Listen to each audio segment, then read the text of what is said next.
حيوانات أنقذت البشر من الخطر. هلا والله متابعين جديد خلاص، شلونكم؟ شو اخباركم؟ ورجعنا لكم فيديو جديد. الفيديو مال اليوم جايب لكم تجميع عن فيديوهات لحيوانات أنقذت البشر من الخطر. آسف على الانقطاعات، بس ترون عندي امتحانات وظروف وما جاي أوازن بين اليوتيوب وبين الامتحانات.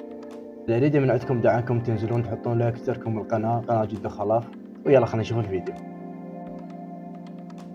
طبعا هاي سيارة مسلحة اجت تريد تخطف البنت. شوف الكلب، لاحظ الكلب ايش سوى. اول ما وقفت السيارة اجت كلب، شوف شلون انقذها. طبعا هذا الخنزير، اكو شجرة بالشارع، ساد الشارع.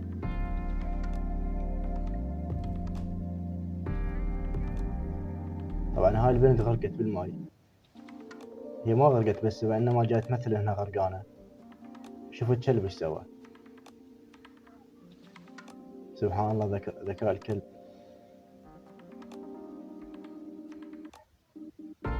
واو، شوفوا الكلب ايش جاي يسوي.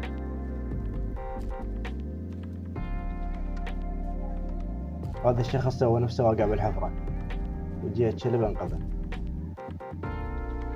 شوف الكلب ايش شاف، ثعبان.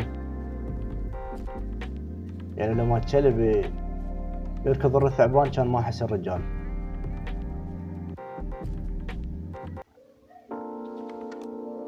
نفس الشيء هم الثعبان.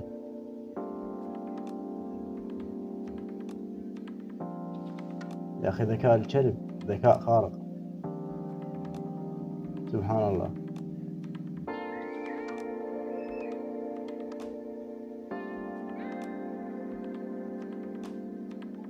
طبعا هاي البنية جاي تمثل انها غرقانة. شوف الكلب جاي يسوي، يريد ينزل حتى ينقذها.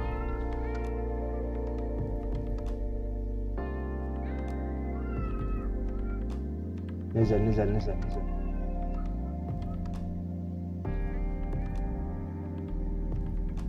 وبعدها انقذها.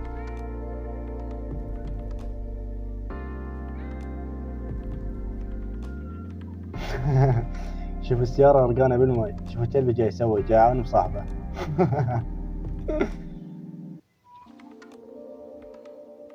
أهم شي المشاركة.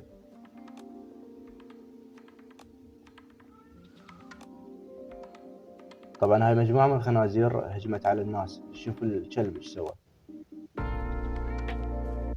ما يخلي أي خنزير يتقرب. شوف، أي خنزير يتقرب يهجم عليه.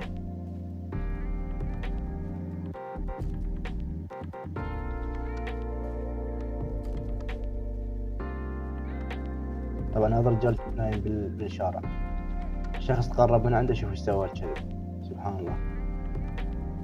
إلى هنا وصلنا لنهاية الفيديو. لا تنسون تحطون لايك وتشتركون بالقناة جدة خلاف. كان لكم جدة خلاف، مع ألف سلامة.